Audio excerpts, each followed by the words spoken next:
What's up, everyone? This is DyanaRozay. Welcome to my channel. Y'all saw the thumbnail, so you know exactly why you're here. Before we get started, though, please hit the like, subscribe, and your notification bell. Follow me on IG, TikTok, and on Facebook. Welcome to all my new subscribers, and thank you to all of you for watching these videos. I appreciate you guys for rocking with me. So let's get started on the first story, okay? Which is Love and Marriage Huntsville. If you didn't know, they are returning in April. So we got about a month and some change before we see everybody's face on art. Well, not everybody, but y'all know what I'm saying. There's some people that's faces we won't see, but we'll see some familiar faces back on our screens. And we are trying to figure out what they're going to give us that is different, right? We fell in love with the show because there was one couple in particular that was giving us a real inside glimpse of what was going on in their lives, having babies, mistresses, all kinds of things. Either way, there was a lot of people who were able to look at that testimony and find healing or some guidance for their own situations. And it really blew up. Okay. I think they expanded past beyond the demographic that they were expecting to watch the show. And because of that, I don't know if everybody else on the inside of the show changed because we were getting a lot of younger thinking television, right? Like a love and hip hop type style show. Either way, we're supposed to be going back to the more adult premise. We'll see. Melody actually shared with us that she enjoyed her time filming, and she also said that she filmed, or I shouldn't even say film, she said she was in the room with everyone who is a cast member. She was in the room with everyone who was a cast member. That's fair to say. Now, with that being said, let me show you what OWN posted a little earlier today. We, again, are just trying to find out with these fractured relationships, who's going to be engaging with who, what storylines are they going to give us? And they gave us a glimpse into one. It said, Melody and Martell, oof. Are you all ready to see where this new season of Love and Marriage Huntsville takes them and their co-parenting relationship? Question mark, exclamation point, eyeball emoji. So that looks like we're going to get to see them in some co-parenting type of scenes, right? And I can almost guess one of them. Again, I don't know for sure, but my guess would be there's a scene where Boss Baby has her spelling bee. We know that Melody was there because she filmed, but Martell was also there. He gave us some video footage on his IG stories, maybe even his Facebook page. I'm not sure which, but either way, Melody would have been in the same room with that particular person. So that we know, and they'll probably have some more things. We'll just get to see as this moves along. Okay. What else is going on the show? Y'all let me know what y'all think about that and how you feel about it. Okay. And again, this isn't to say that there's anything horrible happening. The court case, their custody case is still ongoing. It is currently still happening. However, just taking Melody for her word, she said, filming has been fine for me, that she was in a room with everybody who is a cast member. And what else did she say? That's pretty much it. She said that she enjoyed it and she encouraged people to watch the upcoming season. So next I wanted to show you this picture of these two. You can see it says The Realist as a caption. I guess that is Stormi calling Destiny the realist. Excuse me. Either way, I wanted to post that because I wanted to say, we know that people say things to the cast all the time, but the cast also trolls the fans on a regular basis. This is just something that's been coming up in, recent dialogue. The fans absolutely are trolled by the cast on a regular basis with photos like this one. Tisha had on a pair of hot pink, like skin tight pant that is also a boot. Now, we all know we saw that on Martell's baby mama's page. She is wearing that outfit and she was selling it for a little bit of time on her page. So when we see stuff like that, people who are so inclined might make comments or things like that to them. But I just want to say it goes twofold because people love to say it's the fans, but the cast will sometime gear the fans up too. So I wanted to point that out. And then y'all remember this picture, right? I had posted that. I told you that Stormi is extremely expressive. Every picture that I've ever seen her in or video, she's usually making a face or, doing something. Either way, people had a lot to say about it. I can't even repeat some of the stuff. It's rooted in white supremacy, to be honest. However, she saw it. She saw things that people were saying, and she actually responded to it. One of the things she said was, "I'm so happy that I love myself." She went on to say, "Funny thing is, I love every bit of me when I look in the mirror. I've done parodies as Felicia, consistently go live with no makeup and show myself as is because I love me. Said multiple times, I'd never get a nose job just because people think I'm ugly. Yet they still think these comments hurt me somehow." I would say that whether you think you're ugly or not, that the comments probably does affect you just a little bit. People say horrible, cruel shit. But she goes on to say, "Since I've been on Love Amir Huntsville, I've been consistently called ugly, joked on for having ethnic features. My skin is so thick now, it's crazy." You guys let me know what y'all think. I'm not even going to repeat some of the stuff I saw that she was actually responding to. I actually didn't post that because I was like, I don't know who's behind these avies, and I'm going to be honest. Like I said, it feels like it's more the other side that might be doing it. It could be us too, but it's so damn cruel. I did not want to post it. But you guys let me know what y'all think. I know a lot of people's like, an eye for an eye because of things that was alleged to have been said against Melody's mom and some other things, or her children. A lot of people said that it has not been confirmed that it was actually Stormi's mother doing it. Some people said it was. We'll see. I haven't seen any of that yet, but you guys will let me know in the comments, as you always do, okay? My next story has to do with this one right here. Juan. Oh my God. The previous story about him getting caught cheating with a woman who lived in Canada isn't even cold yet. In fact, his sister slash roommate will be on next week to do a special where she discusses all this and attempts to dispel the rumors about her brother slash roommate, okay, slash husband. But baby, it's too late. This story has already come out. It is on Twitter and pretty much has made its rounds through all of the social media pages. But this particular story, you can see Juan and this mystery woman. They said a girl in one of my other groups caught Juan at a laundromat with another lady last night.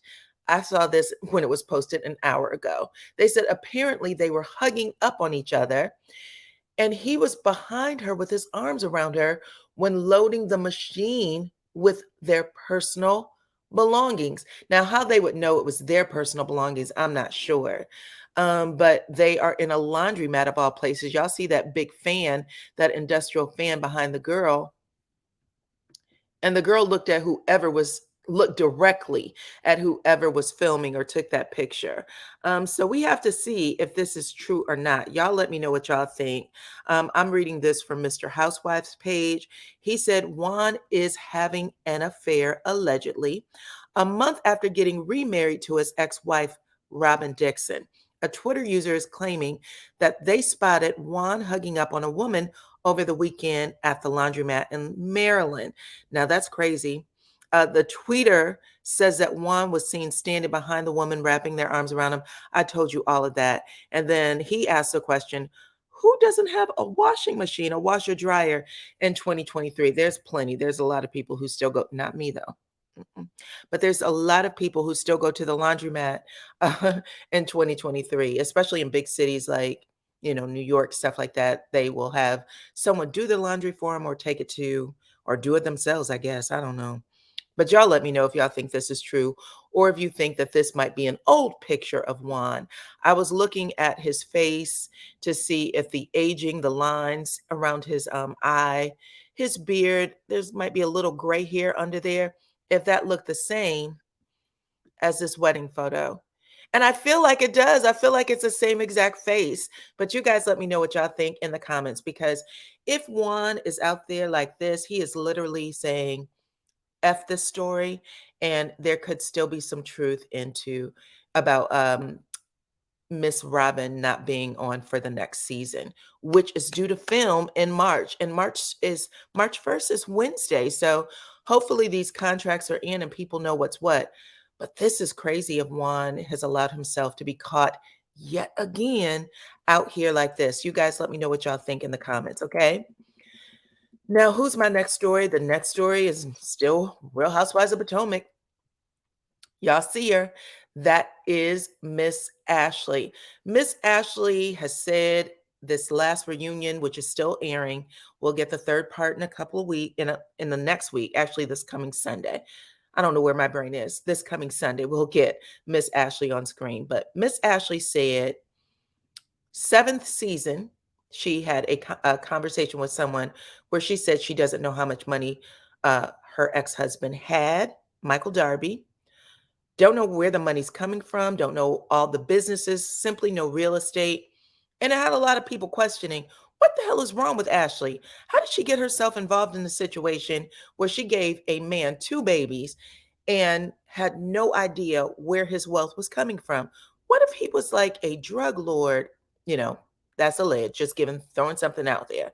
But what if he was something really bad out here in these streets making money, Ashley? Well, it turns out that it could be possible. Someone said that they had never heard of the word war landlord before. I believe that's how they put it. War real estate developer or landlord.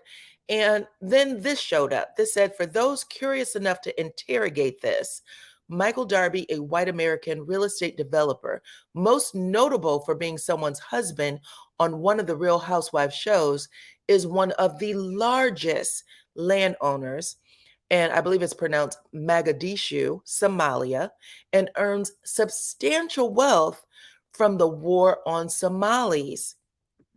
She went on to say, he's one of the largest along with other Amero-Europeans, etc. Yet it's apparently a dangerous ish-hole place. Y'all remember the last person who occupied the White House referred to Somalia as a ish-hole country. It's rarely interrogated as to who funds, trains, and encourages instability there, especially as they've always known there's oil and it's the longest strategic coastline in Africa. So what do you guys think? Because now I'm feeling like I'm not entirely sure that Ashley didn't know. I think she did personally, because how clever she has been about talking.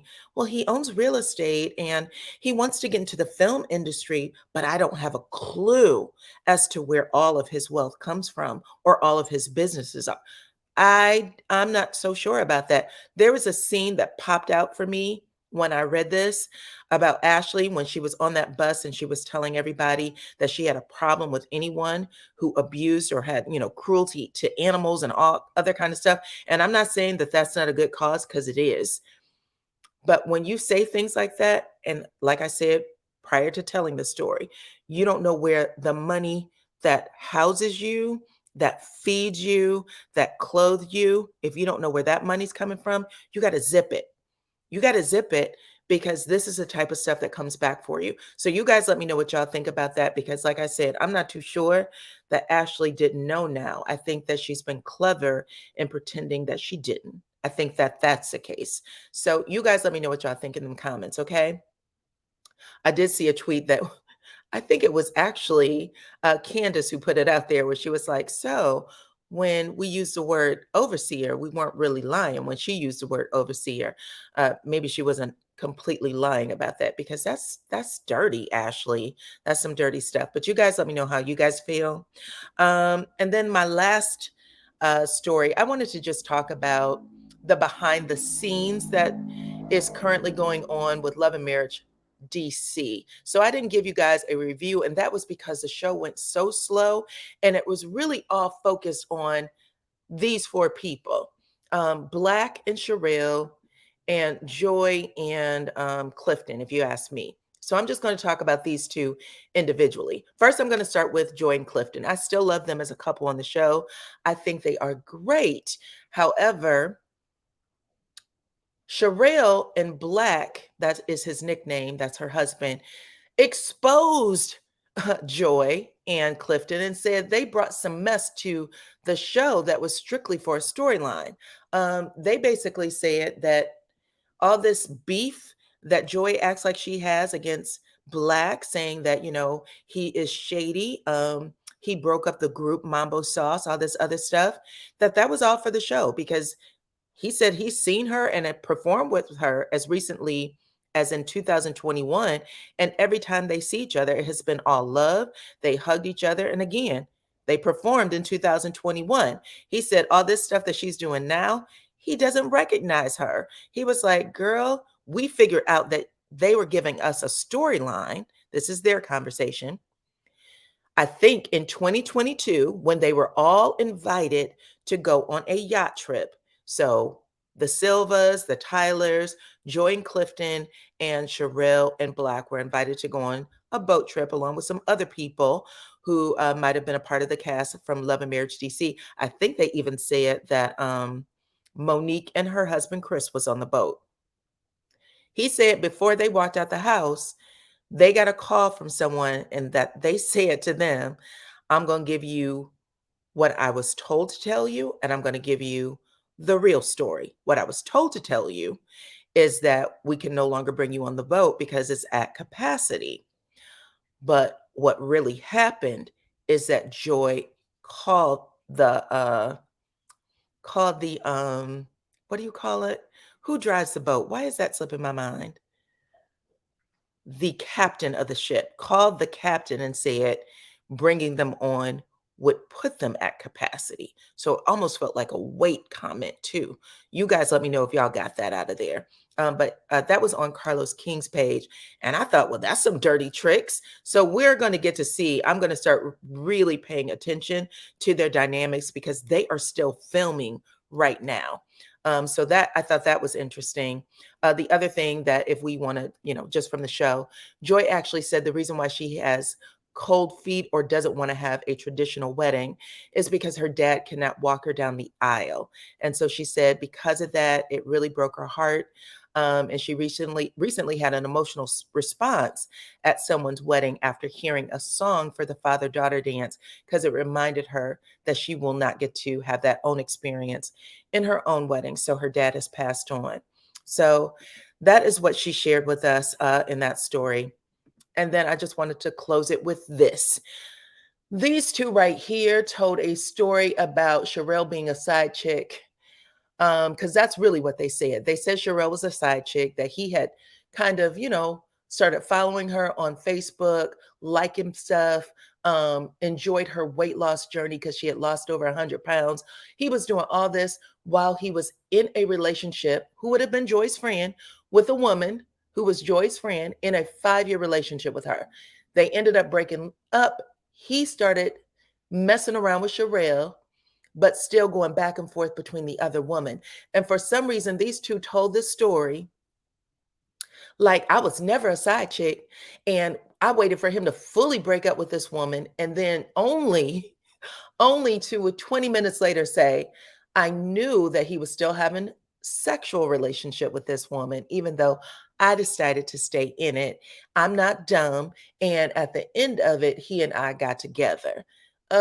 Girl, goodbye. Y'all need to fine tune that story because you weren't telling the truth. And by the end of it, Carlos King had made y'all look like miserable liars. I'm just going to say that. Y'all have to watch his show, his YouTube channel to get the full story. But anyway, I know I still owe you guys episode 5 review. I will have it for you. I promise. I'm still going to get this up. And I plan to have season 1 and season 2 reviewed before the new Love and Marriage episodes come out. And I might have to start doubling up on the review in order to get it out because there's so many episodes. But you guys tell me what y'all think of what I've shared so far. Melody and Martell giving some of their co-parenting journey. Juan Dixon and this girl at a laundromat. Is this one of his students? Y'all can see he is showing her something on his phone, but I don't know. I'm still hearing Juan scream at Robin, 7th season. Robin, you know I don't leave the house. Don't bring me this stuff. And now we're getting this. So you guys let me know what y'all think. Let me know if y'all think that Ashley knew where some of that money was coming from and she was choosing not to share it because she knew how bad that would look. Let me know that. And then let me know what y'all think of Sherelle and Black, or excuse me, Sherelle and Black. His name is Black. And then Joy and Clifton. Do y'all think that Joy called that boat and said, yo, we ain't coming on here, and that they purposely turned something that was non-existent for them into a beef? You guys let me know to make her storyline just a little more juicy, maybe. Let me know what y'all think about that, and I will talk to you all on the next one.